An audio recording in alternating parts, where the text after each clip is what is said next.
So, basahin po natin sa chapter 5, verse 22 hanggang 23. Binabasa ko po ito sa New King James Version.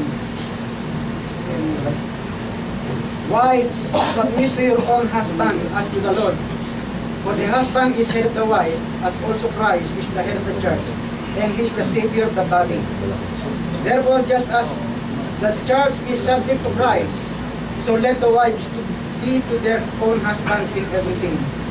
Husbands, love your wives, just as Christ also loved the church and gave himself for her, that he might sanctify and cleanse her with the washing of water by the word, that he might present her to himself a glorious church, not having spot or wrinkle or any such thing, but that she should be holy and without blemish. So husbands ought to love their own wives as their own bodies. He who loves his wife loves himself, for no one ever hated his own flesh, but nourishes and cherishes it, just as the Lord does the church. For we are members of his body, of his flesh, and of his bones. For this reason, a man shall leave his father and mother, and be joined to his wife, and the two shall become one flesh. This is a great mystery, but I speak concerning Christ and the church. So, salamat sa pagkabasa sa salita ng Diyos. Samahan niyo lamang po ako sa isang maiksing panalangin. Yes, Father God, maraming salamat po sa gabi ito. Lord God, at ako po ay nilalaman po sa lugar nito for the first time sa YouTube upang magdala po ng mensahe. Tunay na itinataas ko po sa Lord God ang mensahe ito. At ko po magpaunawa sa bawat isa sa aming po mga kapatid, Lord God, sa mga may asawa, at ganoon din po sa mga mag-aasawa pa lang. Tunay na ito po ay makatulong sa kanila kung paano po, Lord God, ang pagbuo ng isang matatag na pamilya. Yes, Father God, I pray unto you na sa mo po ang kanilang spiritual eyes, spiritual ears, spiritual mind. Upang Lord, dumating po sa kanila ng loud and clear ang inyong salita. I-bless mo po ang mga salitang ito, Panginoon. At ako po, Lord God, ay ipapakumbaba sa iyong banal na harapan. Ikaw po, Lord God, ang mag-control sa aking mga labi. Lord God, tunay na hide me behind your back, Panginoon. Upang hindi po ako matatabili ang parulat ng mga Panginoon. Salamat po, Ama. At pinabalik po namin sa iyo ang taas na parangal, pagkapila at salamat. In Jesus' name, in the power of your Holy Spirit, this is what I pray. Amen. Amen. So, ang ating pong tema ngayon ay tungkol sa pag-aasawa. Kung paano po tayo magbubuo o ang pagbuo ng isang matatag na kasama. Meron po akong nabasa na tungkol sa mag-asawa na nagse-celebrate ng kanilang golden anniversary, 50th wedding anniversary. Pero what a coincidence, ang pangalan po ng mag-asawa is Ted and Evelyn. Uy! 50th year. Alam niyo po, ito na si Ted, dito na po siya pinanghinaan ng pandinig dahil sa haba ng kanilang pagkasama. And yet, they are still getting along together and celebrating this great anniversary. So, lahat po ng kanilang mga kamag-anakan sa iba't ibang dako ay nagsisidalo upang makiselebrate sa kanila sa pagdiriwang nito. Magmula hanggang hapon. So bago po lumabog yung araw, ay umuwi na po yung kanilang kamag-anakan. So ito naman si Ted at saka si Evelyn, nag-decide na lumakad sa porch at naupo sila doon sa kanilang swing upang pagmasdan ang paglubog ng araw. So, itong si Ted, medyo may edad na, no? So, hindi siya makahinga, niluwagan niya yung kanyang bata. Ito naman si Evelyn, no? Habang nakaupo si Ted, pinagmamasdan siya, somewhat in wonder. At nasabi niya kay Ted, sabi ni Evelyn kay Ted, alam mo Ted, I am really proud of you. Yun ang sabi ni Evelyn, I am really proud of you. So, ito naman si Ted, napalingon siya, napupuliminhanan. At sumagot siya na mayroong puzzle sa kanyang mukha. Ang sabi niya kay Evelyn, alam mo Evelyn, I am really tired of you too. Salbahe na po yung tenga. Salbahe na yung tenga. Ang sabi sa kanya ni Evelyn, I am proud of you. Ang sagot pa naman ng matandang pwede sa I am tired of you too. Alam niyo po mga kapatid, marami pong mga kasama na hantong sa ganyang situation. The husband and the wife just get tired of one another and they go. Messi, Tito. Messi, Alam niyo Tito. po, hindi Messi. ganito ang ideals ng Diyos What? sa isang pagkasama. Ang gusto niya sa isang marriage is to be strong. He wants them to last long. Gusto niya na ito ay maging reflection ng kanyang relationship sa kanyang mga tinawag, sa kanyang mga redeemed people. So, sa gabi ito, nais ko pong ibahagi sa inyo, mga kapatid, kung paano po ang pagbuo ng isang matatag na pamilya. I want to talk about the foundation of a strong marriage. The fundamentals of a strong marriage. And finally, the fruit of a strong marriage. Nais ko pong ipakita sa inyo mga kapatid kung ano po ang sinasabi ng kasulatan. Kung sinasabi, ano po ang pinapakita sa kasulatan na sinasabi ng Diyos patungkol po sa isang pagkasama. Nais ko po kayong tulungan na maunawaan nyo na ang marriage, no? At na ang isang pagsasama, hindi po ito so much about finding the right person as it is about being the right person. So sa gabing ito, samahan niyo po ako at tingnan po natin kung paano po ang pagbuo ng isang matatag na pamilya. Tatlong bahagi lamang po ang mensahe ng Panginoon. So, ang una po ay yung foundation of a strong marriage. Alam niyo po, dito po sa text natin na ito, nabanggit po ito yung pangalan ng ating Panginoon sa Kristo at least 14 times. So, it seems clear to me that He is the essential foundation upon which a strong marriage must be built. Ang sabi nga po sa Psalm 127 verse 1, unless the Lord builds the house, its builders labor in vain. Unless the Lord watches over the city, the watchman stand guard in vain. So maliban na ang Diyos ang gumawa nitong bahay, ang ginawa ng mga nagspektayo ay wala rin kabuluhan. Ang lusyon na hindi ang Diyos ang sasandalang, walang saysay ang naroong mga nakatayong bantay. So, sinasabi po rito sa verse na ito mga kapatid, na ang dapat, ang ating pong goal sa buhay, ang dapat basihan po natin yung tamang relasyon sa Diyos. And this is especially true when it comes to marriage. If they are to be strong, if they are to glorify God, if they are to be a blessing to us and to others, they must be built on the bedrock of a strong relationship with the Lord Jesus Christ. Kasi kapag ang pag-ibig po ng Diyos o pag-ibig natin Panginoong Jesus ay nakahari sa puso ng mag-asawa, the married couple is better able to love one another. Alam niyo po, I am better able to love my wife better today bago po ako nakakilala sa Panginoon.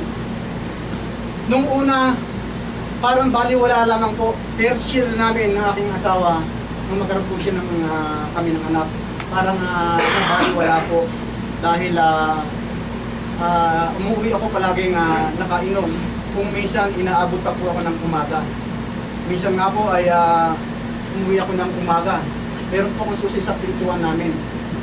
At nung nandun na po ako malapit sa may higaan ng misis ko, naghubad na po ako ng pantalon. Nagising po siya. Sabi niya, kadarating mo lang. Talaga umaga na po yun. Nakapilit yung pantalon ko. Sabi ko, papasok na ako. Late na ako eh. Ito po ang nagpapalusit pa po ako. Pero nung makakilala po ako sa Diyos, mga kapatid, alam niyo po, talagang ang pag-ibig ko sa aking asawa is naging deeper, mas malalim. More stronger, purer. Kasi I am able to love her with His love. Alam niyo po yung mga tao na in love sa ating Panginoong Jesucristo, they are able to be channeled through which His love can flow to those around us. So tandaan po natin mga kapatid, being rightly related with the Lord Jesus Christ brings divine dimension to marriage. Bakit po? Kasi kapag ang mag-asawa po is in a vital, growing relationship with the Lord Jesus Christ, they can pray together.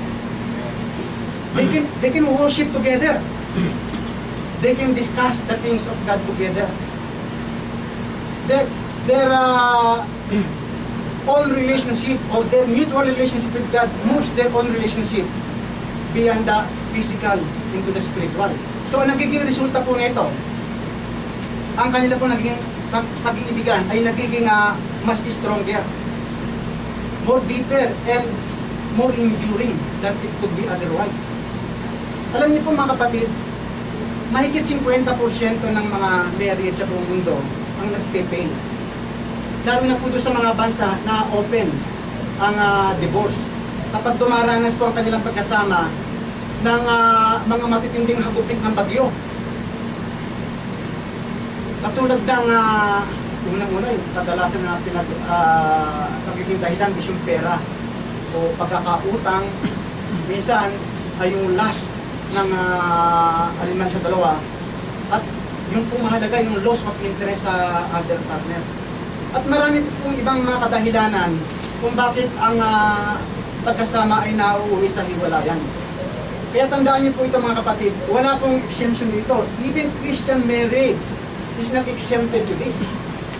However, a marriage that stands on the bedrock of a strong relationship with the Lord Jesus Christ can weather any storms that comes along. So, hindi po ito katulad ng Bangko Pilipinas sinasabing subok na matibay, subok na matatag. Pero nakita naman natin na talagang bumagsak.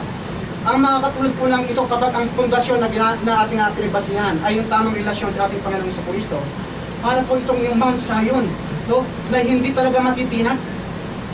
Ang sabi nga ng Panginoong Jesucristo dun sa Matthew 7:24, sabi niya po ron na whoever or anyone who hears these words of mine and does not put them into practice is like a wise man. Yung pong nagsasapang may pala, yung narinig at sinunod niya, is like a wise man who built his house on the rock. The rain came, the streams rose, and the wind blew and beat against that house. But it did not fail. Kasi meron po siyang pundasyon, yung rock. At alam naman natin na ang rock na yun ay ang ating Panginoong Jesucristo. Pero doon sa mga tao, sinasabi na anyone who hears these words of mine and does not put them into practice is like a foolish man who built his house in the sand. The rain came, the streams rose, and the wind blew and beat against that house, and it fell with a great crash. Dahil po wala sa kanya ang tamang pundasyon. So, para maging matatag po ang ating pagkasama, mga kapatid, dapat ang ating pundasyon ay ating tamang relasyon sa ating Panginoon. Maaari kung doon naman pa sa mga mag-asawa na kung saan yung both husband and wife ay hindi po sila believers, so unbelievers sila. Alam niyo, maaari din pong tumagal ito. That is a wonderful thing. But still, those marriages cannot achieve the spiritual purpose God has for marriage. Maaaring ang kanilang marriage is real at malalim ang kanilang pag-ibigan. But it can never be everything God designed marriage to be. Hindi po ganito ang dinesign ng Panginoon sa isang marriage. Kung gusto niya ay yung tamang relasyon sa ating Panginoon sa Kristo. Amen? So, pangalawang bahagi po tayo, yung fundamentals of a strong marriage. Alam niyo po, there are several non-negotiable essentials that stands as pillars para doon po sa every strong spiritual marriage. Dito po sa text natin, makikita po natin na sinishare po ng text natin ito.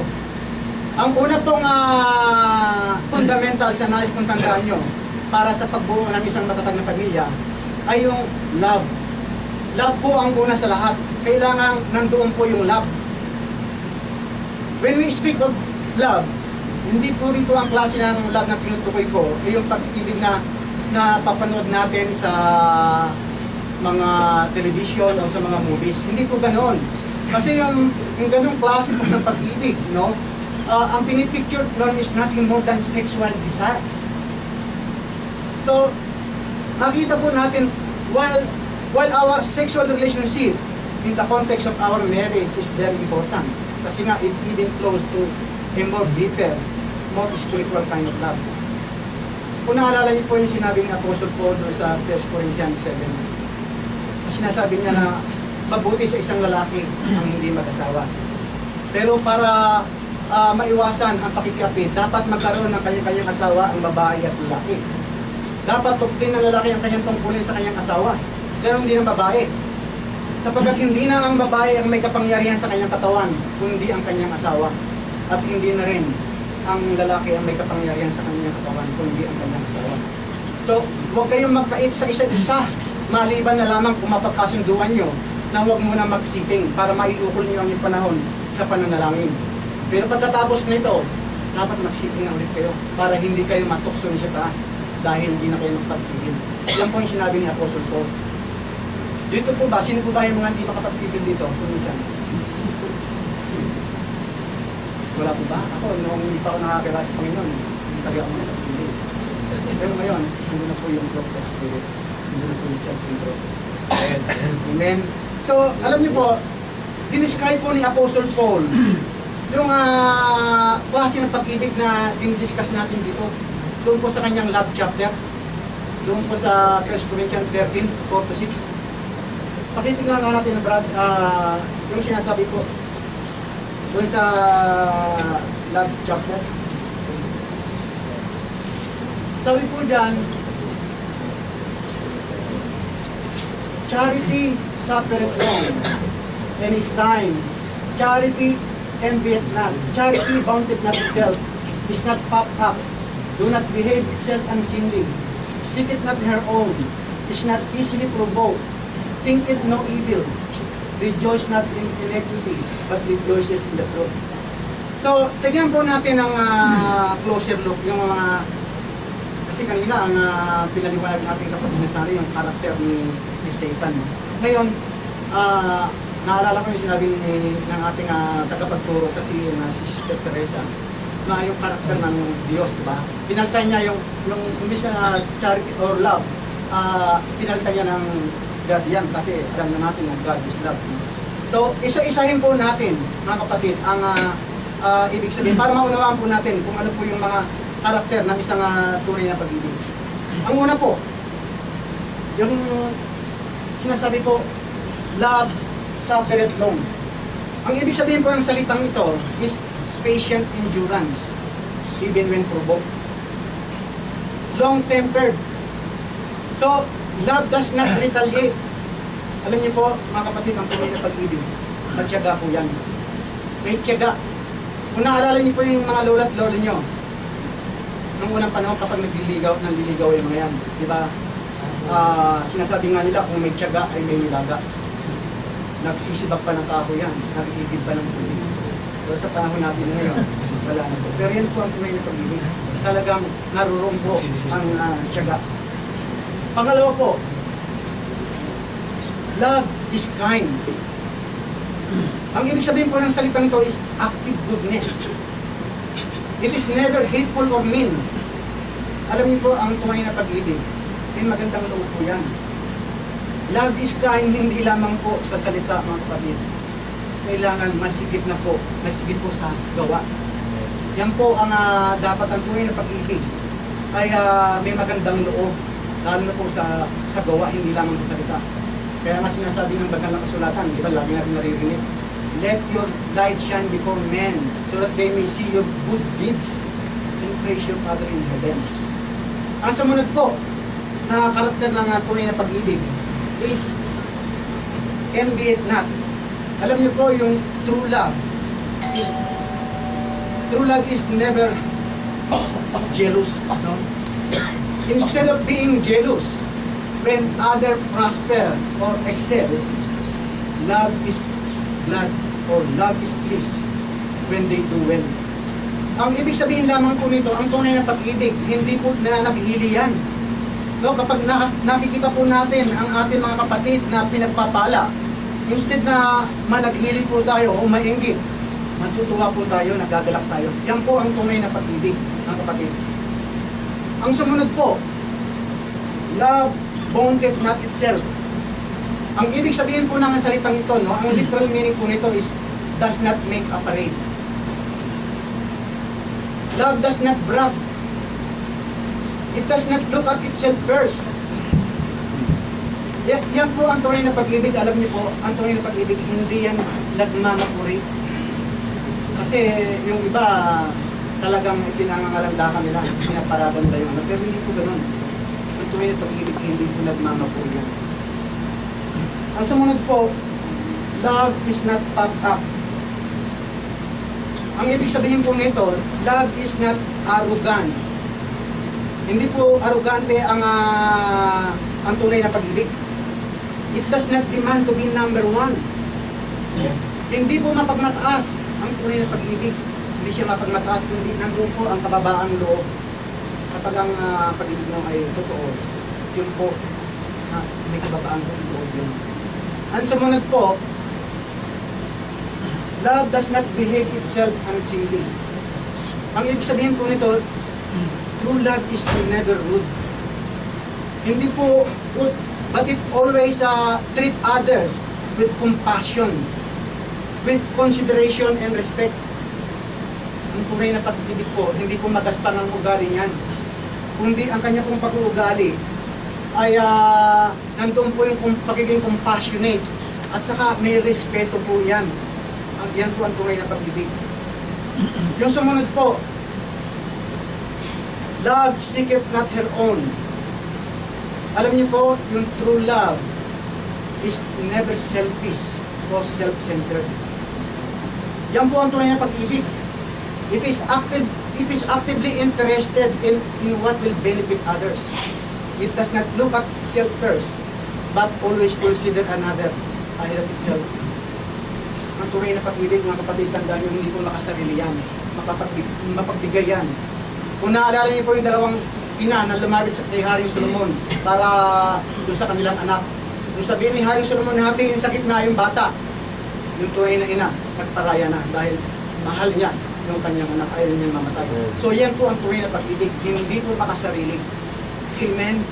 So, ang sumunod po, love is not easily provoked. Alam niyo po, true love keeps no records of evils done to it. Hindi po ganun ang it willingly endures all slights and injuries. It is not irritable. So, ibig sabihin, it is not capable of being irritated. Ganun po ang tunay na pag-ibig. Hindi po yan magagalitin. Ang tunay na pag-ibig, nandun po ang pagkakaroon ng patience. Hindi po siya magagalitin. Ang sumunod po, love thinketh no evil. Ang ibig sabihin po ng phrase na ito ay it takes no worthless inventory. Alam niyo po, two thoughts are in mind here. First, genuine love does not attribute evil motives to people. Second, genuine love keeps no records of evil done to people. It does not hold grudge. Yung hindi po nag-iisip ng masama sa kapwa. Ang tunay na pag-ibig, hindi yan nagtatanim o nagtatanim ng sama ng loob sa kanyang kapwa.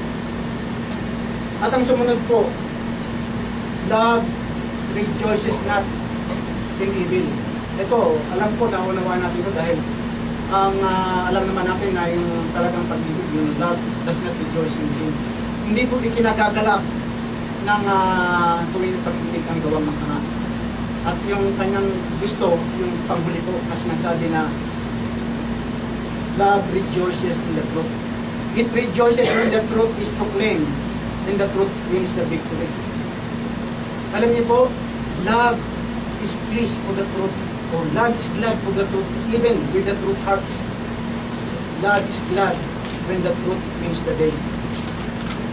Alam niyo po mga kapatid, ikinagagalak po nito ng kung ang pag-ibig ay tunay, nagagalak po ang inyong puso. Ikinagagalak nito yung mga gawang matuwid. Pero minsan talaga pong masakit. Kasi naririnig nga natin sa awit, yung niligaya ka sa piling ng iba. Sabihin, mahal mo siya, hindi ka naman niya mahal. Pero dahil mahal mo siya, handa ka magbigay. Nagagalak ka na rin dahil maligaya siya rin sa piling ng iba. So, ganyan po talaga ang tunay na pag-ibig. Minsan masakit, yung po ang totoo.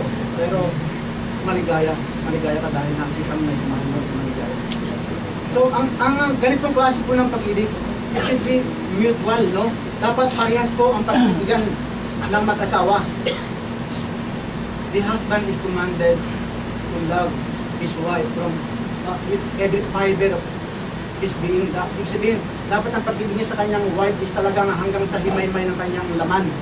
At ganun din dapat ang mga wife, dapat ang pag-ibig nila sa kanilang mga asawa ay talagang buong puso at kaluluwa. Alam niyo po, ang isang tahanan na punong-puno ng pag-ibig, ito po ay isang tahanan na humahalimuyak po yung aroma ng kalangitan. A home filled with love is a home filled with the essence of heaven. Amen. Amen. So, nagmamadali po kami dahil uuwi pa po kami ng malayo. Kaya double time din po sa amin. Kasi kaya talagang double time to. Yung mga kapatid natin, malayo pa rin uwi. Si Sister Lenny, layo pa ng uwi niya. 6 na hakbang mula sa kanya. Wala dito. So, mamadaliin ko na. So, ang sumunod po na fundamental ng isang strong marriage is yung pong tinatawag na loyalty. Tignan po natin sa Genesis 2:24 po yung sinasabi. Ang sabi po sa Genesis 2:24, therefore shall a man leave his father and his mother, and shall cleave unto his wife, and they shall be one flesh. Ito po sa kasunod sa text natin sa verse 31 ng Ephesians. Ang sabi po dyan, for this reason, a man shall leave his father and mother, and be joined to his wife, and the two shall become one flesh. So, dito po sa text nito, sinasabi po rito na yung law of living and cleaving. This is what God expects of the first married couple, and this is what He expects of every other married couple. Alam niyo po, kapag ang isang babae at lalaki ay nagkasawa na, nagkakaroon po ng fundamental shift sa kanilang relasyon, sa kanilang mga mahal sa buhay, o sa kanilang mga magulang. Maaaring ang kanilang pong relasyon o sa kanilang mga magulang ay maaari pong maging matatag pa rin. Pero ang marriage relationship must have preeminence over the parental relationship. Kasi pinag-isa na po kayo eh. Dapat maging bang ang inyong pagmamahalan. Nagkakaroon talaga ng shift ng relasyon ninyo sa inyong mga mahal sa buhay. Hindi ko sinasabi na hindi nyo mamahalin ang inyong mga magulang. Kailangan po natin mahalin ang ating mga magulang. Pero dahil pinag-isa na kayo ng inyong asawa in one flesh, ang marriage relationship must have preeminence over the parental relationship. So children needs to let go, and so do parents. Alam niyo po, few things are more devastating to a marriage than a failure to live and live. Nung nag-asawa po ako, nung po ako pinasal sa Lucena, no? Ang alam ko, ang tradisyon doon, alam niyo Brother Ronald, na nagsasabit po ng pera. Pero nung isang ninang, akala yung mga taga-Maynila, taga-Maynila naman yan, kaya umila natin gawin. So hindi na tuloy yung inaasahan ko na magkakaroon kami ng pera. So nung umuwi po kami, ng misis ko, 400 pesos lang ang laman ko sa namin. Alam niyo naman sa probinsya, ang dami talagang dumadalo na makapagkasal. So talaga pong humiwalay kami sa aming mga parents. Ganito lang kalaki ang inupahan namin sa Australia, sa Makati. Parehas po kami nagkatrabaho. Yung kalahati nito ay aming kwarto. Yung iba ay salas na namin at saka doon na rin yung kusina, kitchen, dining. So ganyan po.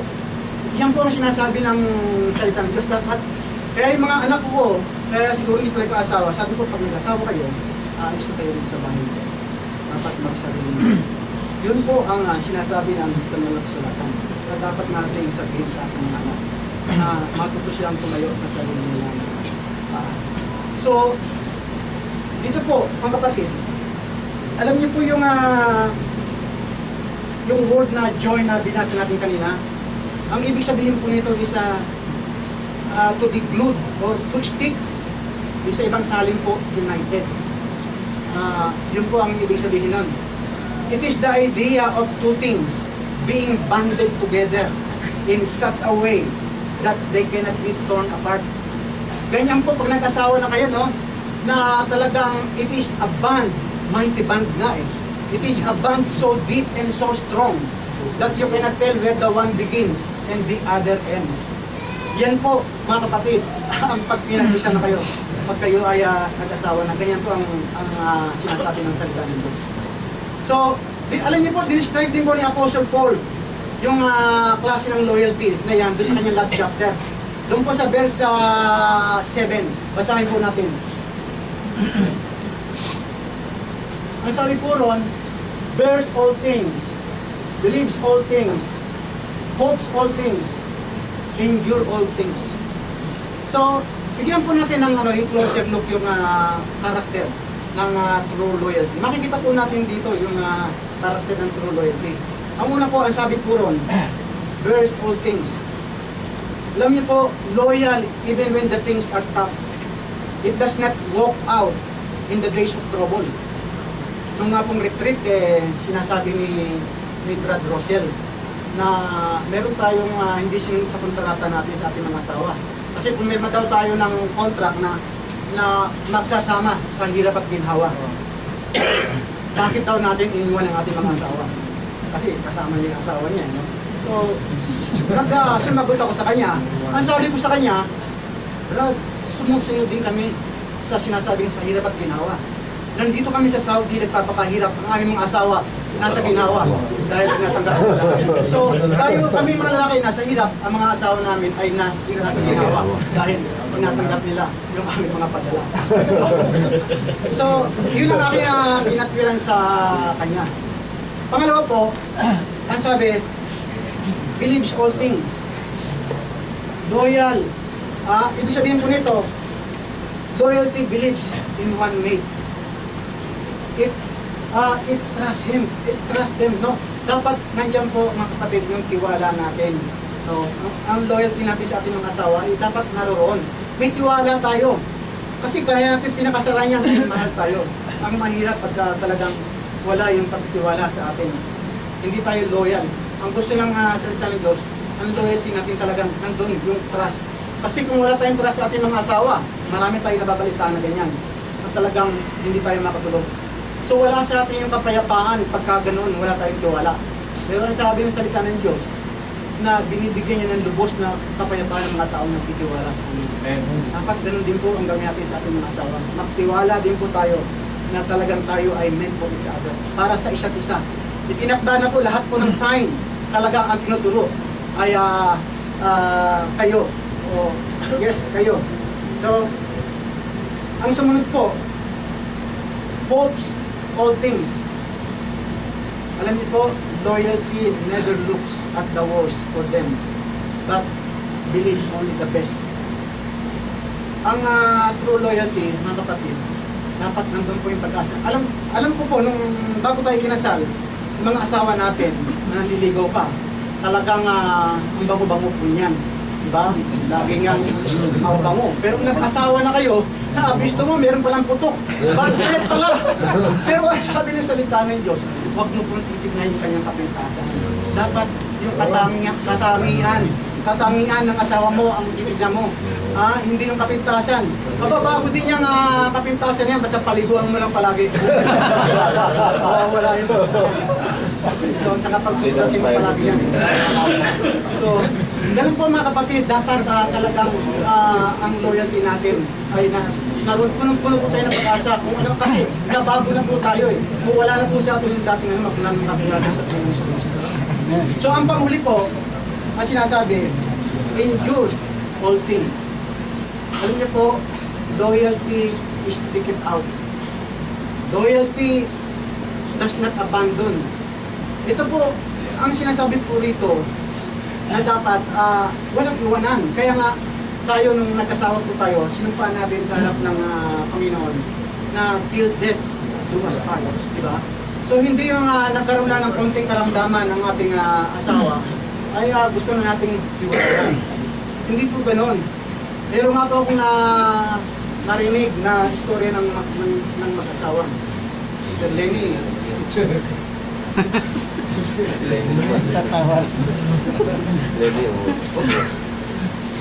Sister Lenny. So, ito po yung istorya ng mag-asawa, no? Na masama po yung pakiramdam ng lalaki. So, sinamahan po siya ng kanyang asawa sa doktor. So, sa madaling sabi, chinek up ng doktor yung lalaki. Tapos habang nag-release po yung lalaki, kinausap ng doktor yung babae. Sabi niya, malubha yung sakit ng asawa. Dapat hindi mo siya pahihirapan, hindi mo siya bibigyan ng sama ng loob. Pagsisilbihan mo siya, gagawin lahat yung bagay na makapagpapahaba sa buhay sa kanya. Pag galing niya sa trabaho, handaan mo agad ng mga masasarap niyang pagkain, mga paborito niyang pagkain. Kapag ka nagtatalo kayo, dapat lagi siya ang panalo. Tapos, bago kayo matulog, ikaw mo ng body massage at saka foot massage. Masama dyan ang mapapagod. Isip-isip yung babae. Parang hindi nakasawa yung... So, nung pauwi na po sila, habang nagmamaneho yung lalaki, tinanong niya yung asawa niya. Sabi niya, sweetheart, ano raw ba ang sakit ko? Sabi ng doktor. Ang sabi ng babae, mamamatay ka na raw. Kasi baka mauna pa siyang mamatay dun sa lalaki sa pinagagawa sa kanya. Pero mga kapatid, ang totoo po, meron po tayong sinumpaan na talagang till death do us part. Tapat po tayo sa ating mga asawa. Loyal po. Ano po ang isang fundamentals ng isang kung paano po tayo makapagbubuo ng isang matapat na pamilya. Amen? So, ang pangatlo po, na fundamentals na nais kong tandaan nyo, ay yung pong sinasabing respect. Respect po. Alam niyo po, mutual respect is fundamental to any marriage that expects long-term success. Kailangan po na nandun po yung respeto. Basahin po natin yung sinasabi sa Ephesians 5:22-24. Ang sabi po dyan, wives, submit to your own husband as to the Lord. For the husband is head of the wife, as also Christ is the head of the church, and he is the Savior of the body. Therefore, just as the church is subject to Christ, so let the wives be to their own husband in everything. Alam niyo po itong mga verses na ito po yung isa sa mga verses na pinakagustong gusto, no, love na love ng iba at saka pinaiinisan po ng ibang tao dun sa New Testament. Ito pong verses na ito, gustong gusto po ito ng mga lalaki na ikwentas sa kanilang mga asawa. And they demand na mag-submit sila in obedience to them. Yung po ang gustong gusto ng mga lalaki. At yung mga babae naman, feeling nila na ginagawang inferior yung mga babae sa mga wives sa husband. Hindi po ganito ang tamang interpretasyon dito mga kapatid. Alam niyo po, God is not establishing the husband as some kind of dictator in the home. Nor is He relegating the wife into a place of servitude. Alam niyo po yung salitang to submit. Ang ibig sabihin po niyan is to arrange under. So, the truly spiritual wife recognizes God's order in the home. Nauunawaan niya na it is a reflection of God's order in the church.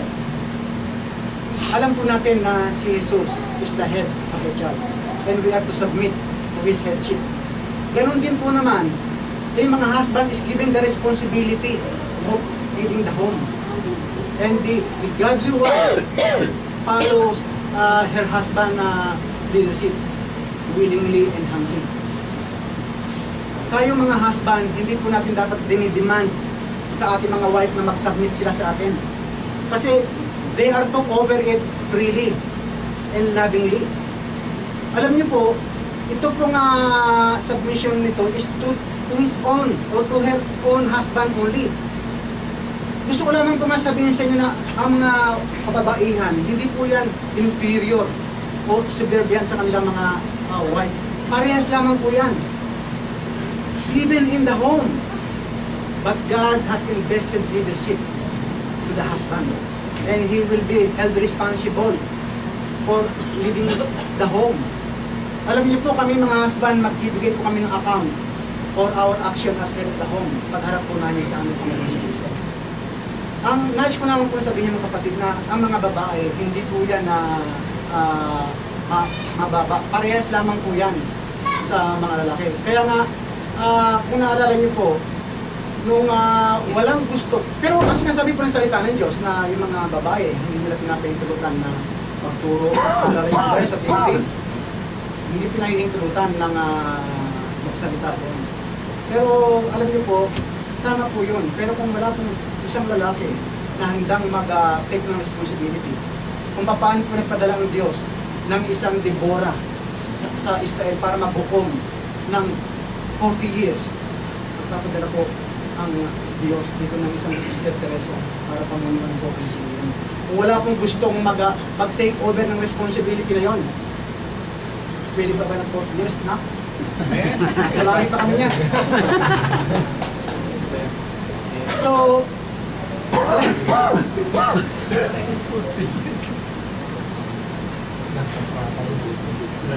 basahin po natin yung sumunod na verse.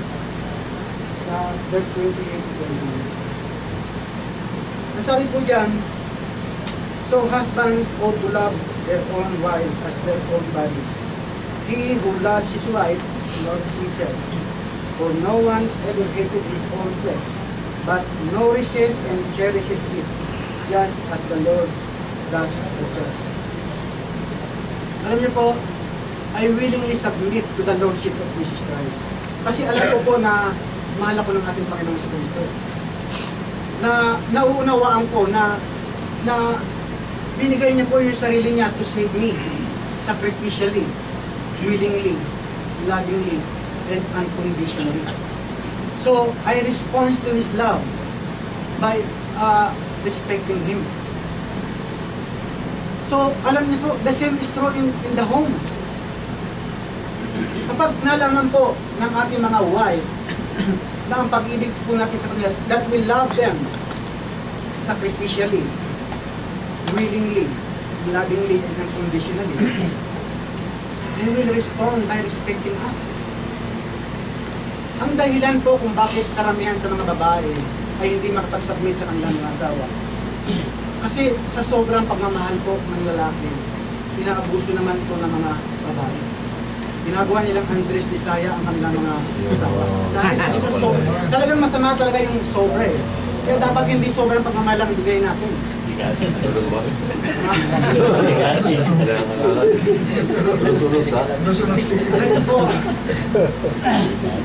Alam nga, saan ba yung mga sisters?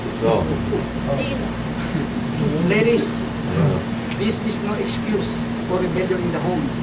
You are told to submit regardless of how he reacts towards you. Even when your husband is lost, you have the duty of submission. Tayo naman po mga husband, alam niyo po, our wife will more likely follow our lead. Kung alam po nila na ang pag-ibig natin sa kanila ay talagang hanggang sa bawat himay-himay ng ating laman. Sigurado pong magsasubmit po sa atin ang ating mga asawa. Dito po sa verse na ito, alam niyo po, sinasabi rin po dito na ang dapat po sa mga husband, ibigin po natin ang ating mga asawa katulad ng pag-ibig po natin sa ating sariling katawan. Diba? Husbands are to nourish their wives and they are to cherish their wives. Gusto ko lang pong bigyan ng diin itong dalawang salitang ito, to nourish and to cherish. Doon sa mga case study na ibinigay noong retreat ni kapatid na Sani, meron din pong sagot para doon. Hindi ko lang matandaan kung alin dito brad sa case na so, una po, tignan po natin yung is to nourish. Ang ibig sabihin po ng to nourish is to bring to maturity. The godly husband helps his wife to reach her fullest potential to God. And he can help her grow by meeting all her needs and by being an encouragement sa ating mga asawa, sa kanyang wife. Alam niyo po mga kapatid, hindi, pagka nakagawa lang ang ating mga asawa ng konting pagkakamali, dapat hindi po natin na ginagalitan agad o kung ano mga pinagsasabi natin na script. Dapat nandun po yung encouragement. Ibigay po natin yung encouragement sa mga asawa natin. Nangyari po sa akin yan last year, isang taon na po ngayon, nung nakaraan June, na ang aking pong asawa ay nabiktima ng bugil-bugil gang. Nakuhanan po siya ng mahigit 80,000. Biruin nyo, nakuha na yung pera sa kanya, yung cellphone niya, yung hikaw niya. Napag-withdraw pa siya ng pera ng 20,000 sa bangko. So, nung sinabi niya sa akin, talagang umuusok yung ilong ko sa galit. Di ba, hirap na hirap ako. sa pagtatrabaho dito. Pero pagkatapos nung binaba ko yung telepono, napag-isip-isip ko parang yung Holy Spirit natin pinadama sa akin na hindi naman gusto ng asawa mo yun. Hindi niya kagustuhan yan. Actually, baka na-trauma pa yung asawa mo sa nangyari sa kanya. So, ginawa ko, tinawagan ko ulit ang aking asawa. Sinabihan ko sa kanya, may deal. Dahil yan talagang po namin. Kalimutan mo na yun. Papalitan sa atin ng Diyos yan, ng mas madami ka dyan. Hindi niya po pinagsabi yun, hindi niya nireport, hindi niya sinabi sa aming mga kamag-anakan.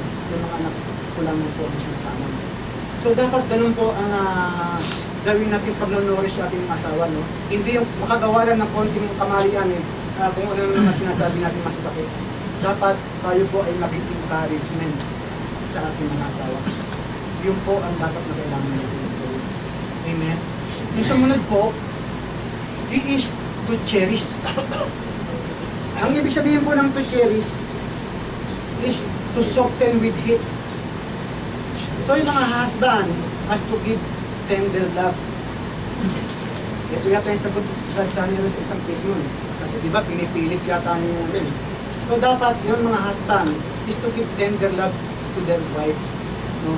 Dapat ganun po, alamin po natin kung ano yung mga primary needs and wants ng ating mga asawa. Hindi yung pipilitin natin sila sa ayaw nila. Alam po ba natin yung mga primary needs and wants ng ating mga asawa? Okay. Gusto ko pong hulaan kung alin po yun.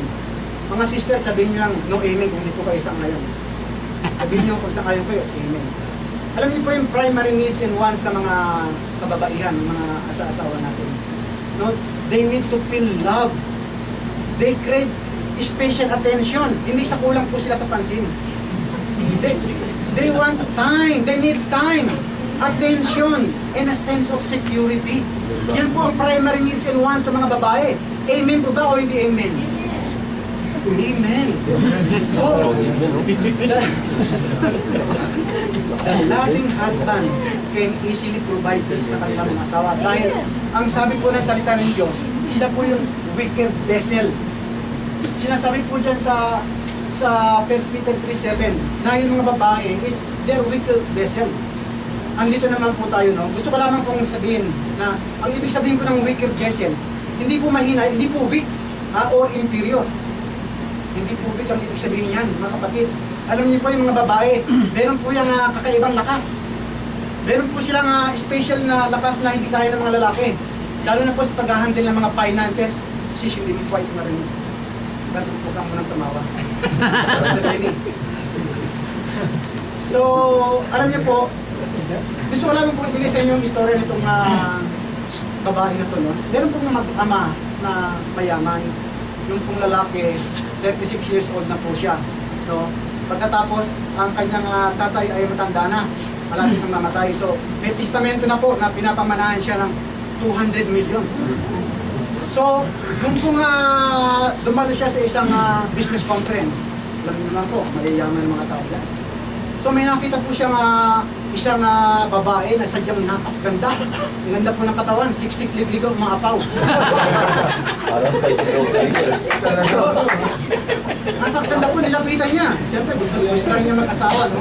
So, nagpakilala siya na siya ay anak ng ganito, mayaman. Binigay niya pa po ng card, binigay niya yung card niya para makilala siya. So, sa madalit sabi, nagkasundo sila, magkikita ulit. After 3 weeks, nung magkita po sila, stepmother niya na po yung babae. Pinakasalan po yung tatay niya. So, kita niyo po ang galing sa finances. Naintindihan niyo po ba yun?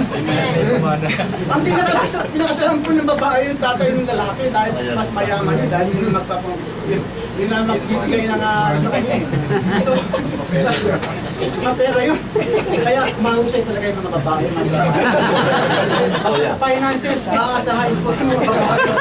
Hindi po yung mga yan. Talagang may kakaibang taas po talaga ang mga babae. At saka, alam niyo po, yung mga babae may special secret po. Yung tinatawag po na H2O tactics. H2O tactics. Nakagaling po ba yung story ni Samson Delilah? Alam niyo po yung story. Alam niyo, yung mga mag-aasawa pa lang, pag nagkaanak kayo ng babae, huwag niyo pong pangalanan ng Delilah. Kasi ang ibig sabihin po nito is the consuming one, taga-ubos ng lakas. So, huwag niyo pong bigyan ng ganyang pangalan. So, alam naman po natin yung istorya ng Samson at Delilah, no? Kahit anong pilit ni Delilah na sabihin sa kanya ni Samson yung sikreto ng lakas niya, hindi niya mapilit. Di ba? Pero nung ginamit na po niya yung kanyang H2O tactics, pinapatak na po yung luha niya. Hindi mo naman ako mahal. Kahit na yung lakas ni Samson, nakita naman natin bumigay. Sinabi niya yung kanyang sikreto. Kaya nga, naranasan niya po yung costliest haircut sa buhay niya. Very costly yung haircut na yun dahil talagang yung lakas niya ang idinaya niya ron, di ba? So, nakita po natin yung nangyari. Talagang, kung naiisip niyo lamang po kung ano yung sinasabi ni Samson, nung habang kinakalagkat siya palayo ng mga Pilistino sa harap ni Delilah, na-imagine po ba yung kung ano yung sinasabi ni Samson sa kay Delilah habang kinakalagkat siya? Ganito po yung sinasabi niya. Pakinggan niyo po. Ganito sa palagay ko eh. Sabi ni Samson kay Delilah habang kinakalagkat siya, why,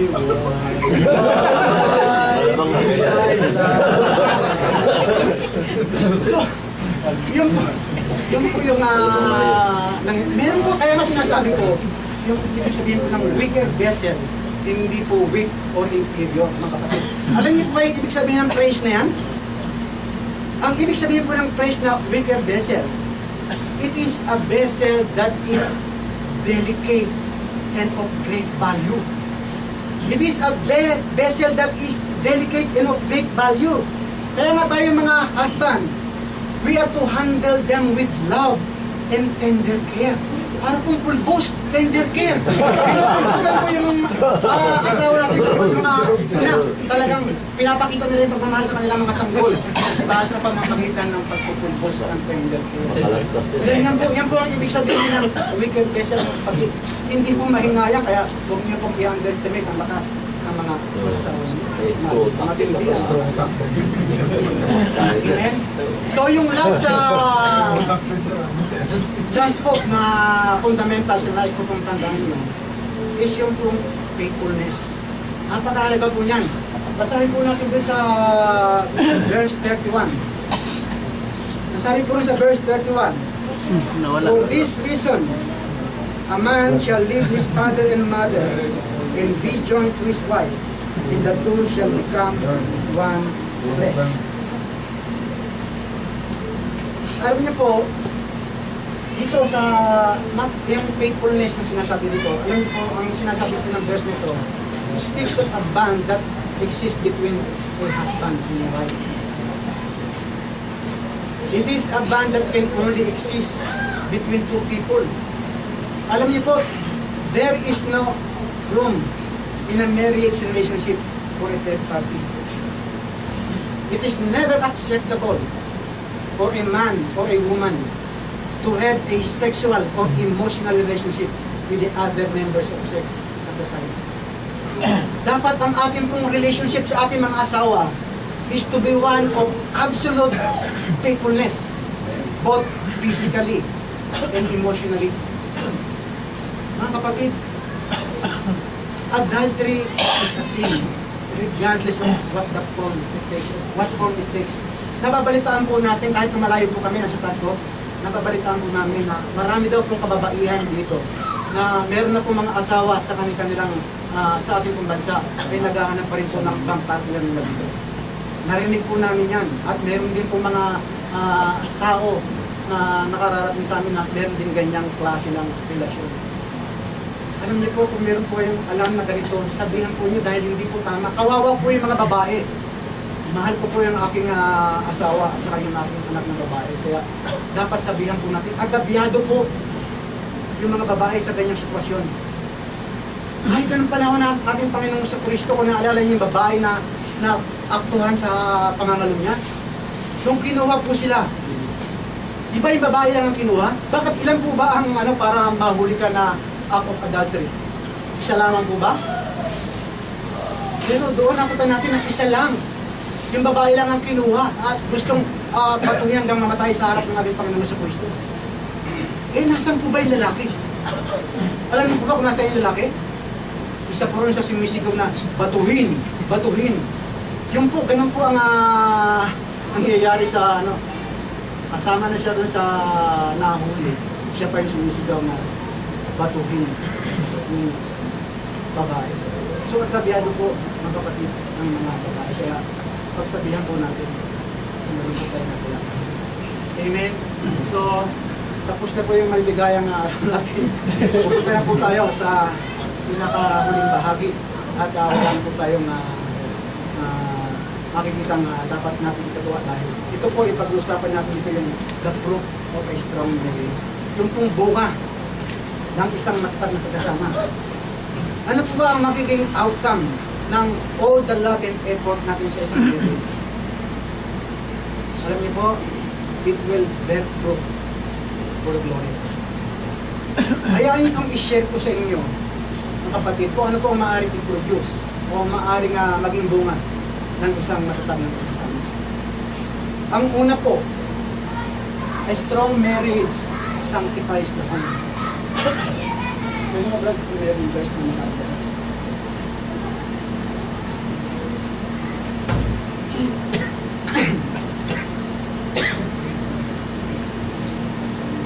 Ito po makikita natin na a strong marriage sanctifies the home. Kapag ang isa pong marriage is lived out according to the principles of the words of God. Alam niyo po, ang kanyang klaseng marriage is a marriage that keeps God at the center. It produces a home where Jesus is King and God is sovereign. Yung ganyang klase po ng marriage, mga kapatid, alam niyo po, it opens the door for God to bless in amazing ways. It is a marriage that invites the power of God to dwell in the home. So, yan po ang isang bunga ng isang matatag na pagkasama. It will sanctify the home. Pangalawa pong bunga ng isang matatag na pagkasama is a strong marriage glorifies the Savior. Pero mga pagkinalang yan po ang ating verse. Alam niyo po, ang isang marriage that operates according to the principles of the words of God brings glory to the Lord. Nag-glorify po ang Diyos kapag isinasa pamumuhay po natin sa ating pagkasama yung lahat ng mga salita niya, yung kanyang mga commands, mga decrees, mga precepts niya. And this is true, mga kapatid. This is true sa isang marriage. Kasi, alam niyo po, a marriage that functions according to the Word of God is a marriage that honors His will. At alam naman po natin na doing His will brings glory to His name. Nag-glorify po ang Diyos, mga kapatid, kapag umiibig po tayo ng katulad ng kanyang pag-ibig. God is glorified when we love like He does. At ang pangatlo po, na bunga ng isang matatag na pagkasama is a strong marriage witness to the lost. Ang isa pong strong godly marriage is a witness to this lost generation. Bakit po? Because it is a living, breathing example of Christ in the church. It demonstrates the power of the love of God and the grace of God. Doon po sa lahat na makawi-witness nito. Yung ganyang klase ng marriage, no? Ito po, ang isang godly marriage exemplifies forgiveness, patience, love, hope, and the power of the love of God. Doon po sa lahat ng mga nakawitness nito. So mga kapatid, tandaan po natin ng isang good godly marriage is a powerful witness to a lost world. Kapag nakatuon po sa ating pagkasama ang mata ng sanglibutan, dapat makita po nila ang pag-ibig ng ating Panginoong Jesucristo sa kanyang iglesia. Dapat makita po nila na sadyang may kakaiba sa pag-ibig natin sa ating mga asa-asawa. They should see that there is just something different for our love at sa mga asawa natin, mga kapatid. At ang pinakahuling bahagi na po, mga kapatid, at tapos na po tayo. Hallelujah. A strong marriage instructs the next generation. Basahin po natin yung Ephesians 6:1-2. Ang sabi po ron, children, obey your parents in the Lord, for this is right. Honor your father and mother, which is the first commandment with promise, that it may be well with you, and you may live long on the earth. Dito po sa verses na ito, makikita po natin na Apostle Paul speaks to the children in the home. Alam niyo po, ang mga children have a responsibility or have a duty to submit to their parents. But I am speaking to the husband and wife today. Dapat po natin ma-recognize na ang ating po mga anak learn about marriage and about how to treat their future spouse by watching us. Yung po kung paano po natin tinatrato yung ating mga asawa, yung mga anak natin, ganyan din po nila itatrato ang kanilang magiging asawa. Kung yung mga ama ng tahanan, alam niyo po, how we love kung paano po natin iniibig ang ating mga asawa, ganyan din po iibigin ng ating mga anak ang kanilang mga magiging asawa. Kung paano po mag-react ng mga ina ng tahanan sa kanilang mga magiging asawa, ganyan din po mag-react ng mga anak nyo sa mga magiging asawa. Doon po sa mga tao, sa mga lalaki, sa mga husband na nananakit, ng aabuso o nagkakars sa kanilang mga asawa. Alam niyo po, you will raise sons who will be prone to do the same. Ganyan din po ang gagawin ng mga anak ng lalaki sa kanilang magiging asawa. Hindi lamang po yun. You will raise daughters na mag-expect ng ganyang klaseng treatment sa kanilang magiging asawa. Doon po sa mga inanagtahanan na ganun na lamang kung maliitin ang kakayahan ng kanilang mga asawa, na kung i-ridicule nila, insultuhin ang kanilang mga asawa, ay ganoon na lang. Alam niyo po, you will raise daughters na mawawalan po ng respeto sa mga lalaki. Hindi lamang po yun. You will raise sons na wala pong kakayahan na pangunahan ng isang tahanan. Kaya mga kapatid, we have to take a look back to our marriage. Paano ba nakikita ng ating mga anak ang ating pagkasama? Ano po ba ang tinuturo natin sa kanila patungkol po sa pag-asawa? We need a responsibility to the next generations. We are responsible for teaching them the right way to walk in life. Amen. So, bago po tayo magtapos, nais ko lamang po sabihin sa inyo mga kapatid, na huwag po natin gamitin ang sarili nating upbringing as an excuse for bad behavior in our marriage. Maaaring nakita po natin ang ating mga magulang na palaging nag-aaway. Pero hindi po ibig sabihin nito na lagi din po nating aawayin ang ating mga asawa. Maaaring nakita po natin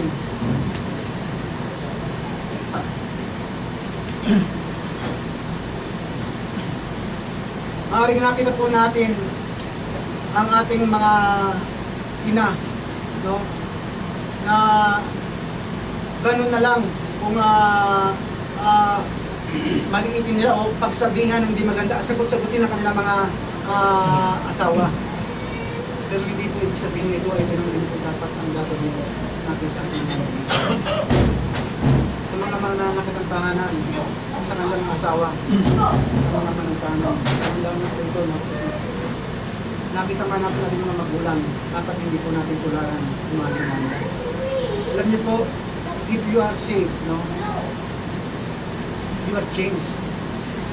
If you are saved, na talagang bago na po kayo, the old has gone, the new has come. Ang ibig sabihin po nito na wala na po sa atin yung simple nature na minahan natin sa ating ninunong si Adan. At ang nasa sa atin po ngayon, naging offspring na po tayo ng ating Panginoon sa Kristo, yung second Adam. So live like a saved person that you are. At ihinto na po natin mga kapatid itong cycle ng sin na napoperate sa ating pamilya. Amen? So, para sa mixing conclusion po, alam niyo po, marriage is the greatest gift God ever gave to humanity.